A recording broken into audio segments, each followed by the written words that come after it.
Merci Justine. Alors voilà, je vous ai présenté sommairement et rapidement, mais donc vous aussi vous êtes alors dans une autre pointe de la France, mais c'est aussi des questions et des enjeux, des défis qui sont un peu les mêmes, c'est-à-dire un bassin d'emploi relativement restreint, donc sur lequel il y a toujours des difficultés de recrutement, de fidélisation.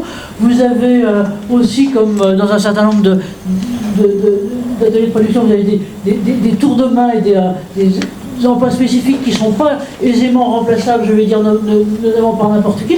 Comment vous faites justement pour intégrer, et comment vous en êtes venu voilà Justine. Et comment vous en êtes venu, Justine, à vous poser la question des exosquelettes et à les intégrer? Où vous en êtes là en ce moment, avec encore une fois les impératifs de production et de productivité qui sont les vôtres au quotidien? Merci Justine. Donc je disais, sur Meralliance, on en est à notre deuxième projet d'intégration d'exosquelettes qui vient de se terminer. Le premier, c'était à l'initiative en fait d'un manager d'atelier de production qui avait, suite à l'identification de risques professionnels pour son équipe, envie d'améliorer les conditions de travail. Et qui nous avait sollicité. Donc là aussi, j'insisterai effectivement sur la démarche volontaire, la démarche d'intégration qui prend du temps. C'est un premier projet qui a pris plus de 18 mois, avec l'implication du personnel concerné, de tous les services transverses de l'entreprise, pour être sûr de ne pas générer d'autres risques sur la situation de travail. De la formation, de l'accompagnement, toujours à l'heure d'aujourd'hui, même si on est plus d'un an après l'intégration des premiers exosquelettes, et on a des retours qui restent tout à fait positifs puisque l'exosquelette est toujours utilisé, et les opérateurs en sont très contents et sont beaucoup moins fatigués quand ils réalisent les tâches les plus difficiles pour lesquelles on l'a intégré. Ça, c'est sur la première situation. Et puis la seconde, elle est venue aussi sur nos activités logistiques pour une équipe mixte. Alors, dans cette équipe-là, on a des hommes et des femmes qui font du dépotage de produits et là, qui, eux, étaient pliés en deux complètement pendant leur tâche.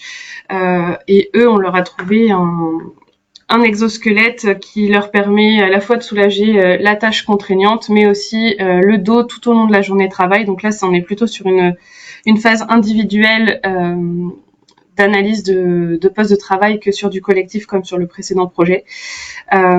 Et pour en venir à la thématique aussi des femmes et exosquelettes, comme le disait Anaïs tout à l'heure, on a encore du travail sur les exosquelettes pour pouvoir adapter à toutes les morphologies, puisque on a pu noter que, par exemple, la personne qui était, du coup, la personne qui est une femme dans l'équipe a eu des problématiques sur les réglages, donc on a dû faire des ajustements spécifiquement pour elle, et c'est un peu de la bidouille, mais ça fonctionne et les impacts sont là aussi positifs, donc on est très content de nos projets exosquelettes.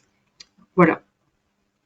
Deux questions, je crois, quand on préparait, Justine, vous me disiez que finalement vous aviez aussi, bon, c'était la deuxième phase, déjà, deuxième galop d'essai, donc ça s'était amélioré, que vous aviez plusieurs types de postes qui étaient là-dedans, et que finalement, et c'est un peu la question que vous abordiez là tout à l'heure, c'est-à-dire qu'il y avait finalement deux finalités. Il y avait une finalité qui était, je vais dire, de prévention, si on peut le dire classique, prévention de l'usure, prévention des TMS, prévention d'ensemble, mais vous aviez aussi, c'était le cas par exemple que vous preniez Frédéric, des questions de réhabilitation, ce qu'on utilise, j'allais dire, avec des exosquelettes médicaux, c'est-à-dire de réintégration et autres, ou de maintien dans l'emploi de personnes qui ont eu des maladies invalidantes ou autres.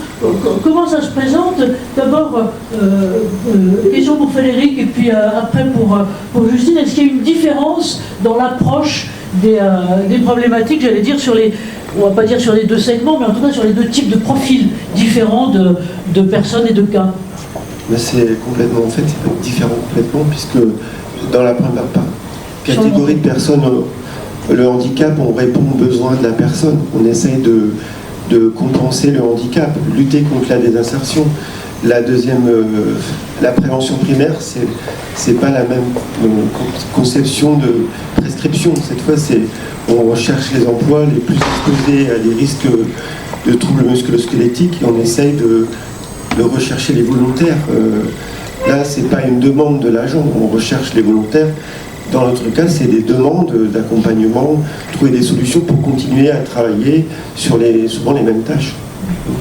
Si je vous pose la question, pardon, c'est qu'en fait, on va rechercher justement les convergences et les différences, et ça sera l'objet, je vois que Dorothée, à un moment, Dorothée Treventica était là, et ça sera justement l'objet de l'un de nos prochains UX Forum à Strasbourg, c'est de se centrer sur exosquelette et maintien dans l'emploi ou réhabilitation dans l'emploi. Alors, parole à Justine, qu'on récupère, et puis après, Anaïs.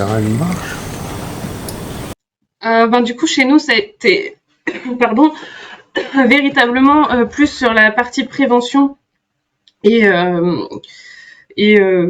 prévention de la maladie professionnelle. On n'est pas sur du maintien dans l'emploi pour le moment sur ces thématiques-là. On s'est vraiment attaqué à des points noirs en fait en risque TMS sur nos activités.